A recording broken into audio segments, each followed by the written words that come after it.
Além dos 4 fenômenos básicos falados no outro vídeo, tem um outro conjunto de assuntos que interessam a parapsicologia, que a gente pode englobar dentro do tema das hipóteses da sobrevivência. O que eu quero dizer com isso? Sobrevivência seria a existência do espírito, a existência do ser, para além do corpo, seja em outras vidas, ou seja, o ser se manifestando fora do corpo. Hipóteses, porque se reconhece que essas pesquisas não têm ainda evidências tão concretas para que se diga que há um fenômeno, ou seja, que a existência do espírito ela é uma coisa real e que ele sobrevive e a sua sobrevivência ao corpo físico em outras vidas é também uma coisa real, constatada, fenomenal. Isso pode incomodar, né, chatear muitos espiritualistas, porque é, para a maioria deles já é certo isso, que o espírito sobrevive à matéria e ao corpo. Enfim, eu deixo a liberdade de crença de cada um, e eu mesmo até já falei, se eu precisasse apostar todo o meu dinheiro, por exemplo, eu apostaria que sim.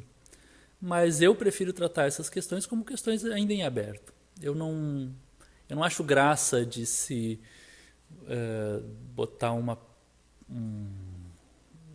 ponto final em uma discussão, que ainda é uma discussão que está rendendo muito pano para manga e que necessita de muito esclarecimento, mas de ambas as partes, né?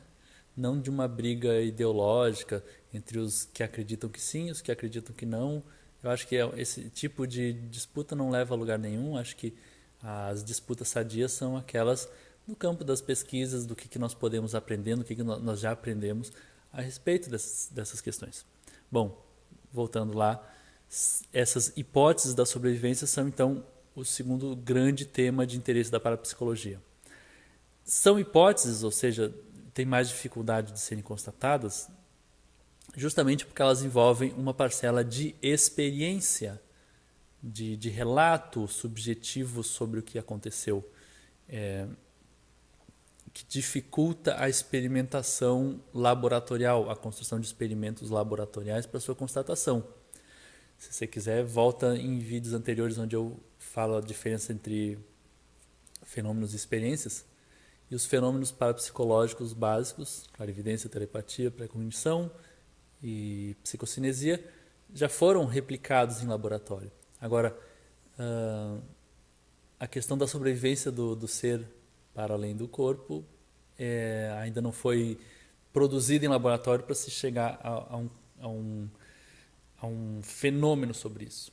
Se tem indicativos, alguns bastante convincentes, bastante interessantes, de que o espírito sobrevive ao corpo físico, à vida biológica, mas se mantém ainda no campo da hipótese a ser pesquisada.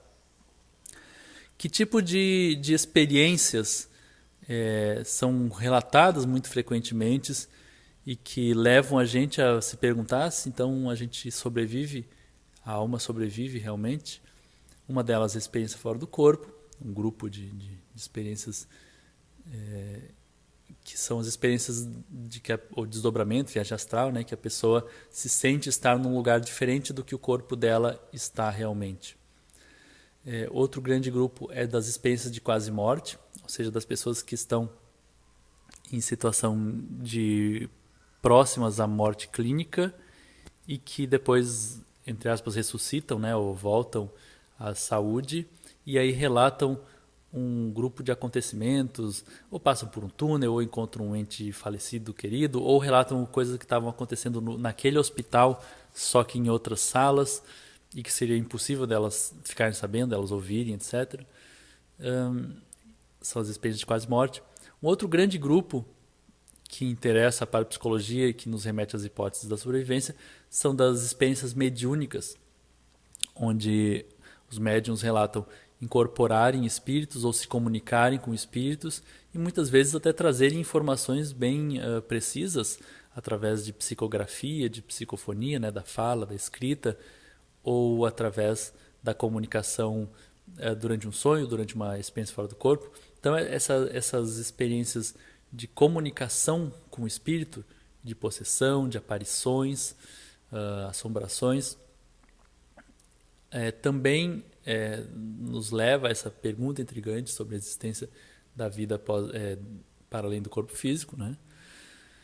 Os fenômenos de poltergeist, de casa mal assombrada, né, em que às vezes parece estar ligado a um espírito, ou a pessoa que morreu lá e depois continua fazendo aqueles padrões de coisa, ou uma família que chega numa casa e produz assombrações e depois ela relata descobrir que alguém morreu naquela casa.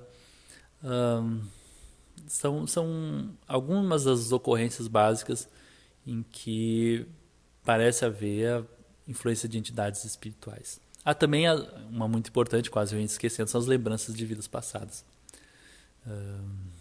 Geralmente, quando a pessoa é adulta, as pesquisas não ficam muito convincentes, né? Porque ninguém sabe se a pessoa ficou sabendo aquela informação, né?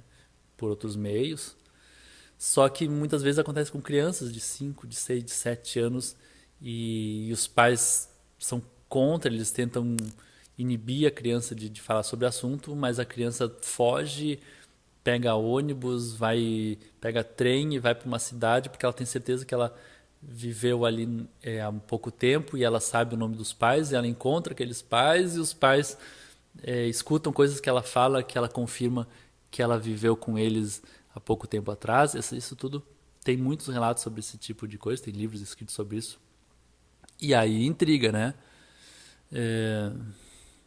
Esses assuntos envolvem essa ideia. Será que o espírito vive para além do corpo?